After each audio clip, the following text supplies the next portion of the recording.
तर आता बातमी आहे ठाण्यामधून। ठाण्यात ठाकरेंच्या शिवसेनेच्या माजी नगरसेवकाचं नाव मतदार यादीतून गायब झालंय।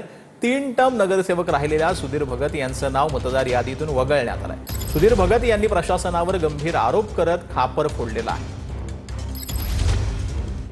सेम नावाचे सुधीर रामचंद्र भगत जे इथे राहत नाही, जे अलिबागला राहतात, त्यांच्या नावाने फॉर्म 7 भरून माझं नाव मतदार यादीतून वगळण्यात आलं। वगळण्याचं कारण म्हणजे ह्यांनी फॉर्म भरून दिला होता का 2 नावं आहेत म्हणून वगळण्यात आलं। माझा मतदारांचा अधिकार हा काढून घेण्याचा अधिकार हा कोणालाच नाही। माझी या माध्यमातून जे कोणी अधिकारी असतील त्यांना नम्र विनंती आहे का ते नाव जसं आहे तसं व्यवहार करून मला जी योग्य परवानगी असते ती देण्यात यावी। वारसानं संधी मिळते, कर्तृत्व सिद्ध करावंच लागतं असं सत्यजित तांबेंनी म्हटलंय। मोठ्या राजकारण्यांच्या मुलांना लोकांनी नाकारल्याचं उदाहरण आहे असं देखील तांबेंनी म्हटलंय। नाशिक पदवीधर मतदारसंघाचे आमदार सत्यजित तांबेंनी घराणेशाहीच्या आरोपांवरती ही प्रतिक्रिया दिली।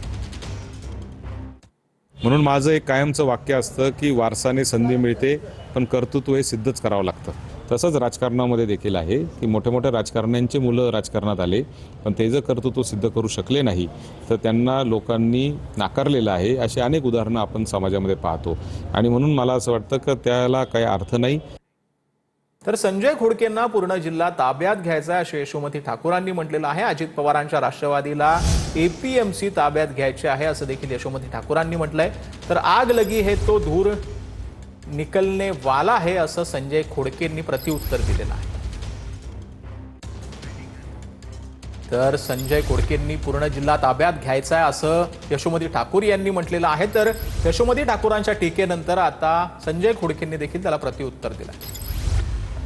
शिराळ्यामध्ये जी व्यक्ती यांच्यासोबत चालली आहे एनसीपी सोबत, त्या लोकांचा उद्देश वेगळाच आहे। एपीएमसी ताब्यात घ्यायची, एपीएमसीच्या मोकळ्या जागा ताब्यात घ्यायच्या आणि मग दादागिरी करायची। एका घरात 2 आमदार झाले, एम त्यांचा पोराले आमदार करण्याचा आहे।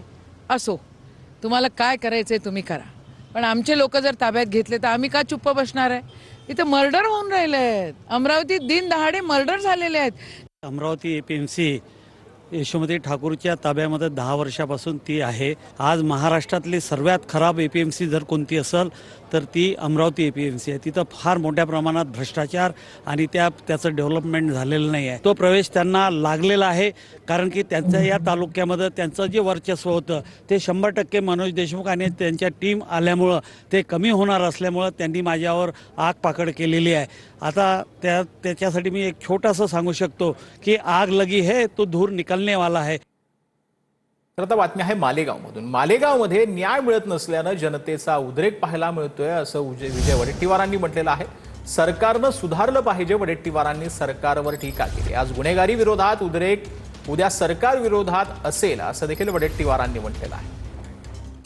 ज्यावेळेस न्याय मिळण्याची अपेक्षा दूरपास्त होते त्यावेळेस लोकच कायदा हातात घेण्याची भूमिका स्वीकारतात आणि मालेगाव मधली ही घटना कोर्टाच्या आवारामध्ये किंवा कोर्टाच्या रूममध्ये जमाव घुसणं हेच त्याचं प्रतीक आहे। सरकारने अजूनही सुधारलं पाहिजे। मुंबई पोलीस, महाराष्ट्र पोलीस यांचा एक धाक आणि दरारा होता, तो दरारा संपूर्ण संपलेल्याची परिस्थिती आता निर्माण झाली। तर यातून हा जनतेचा उद्रेक हा आता गुन्हेगारावर आहे, उद्या तो सरकारवर पण दिसेल।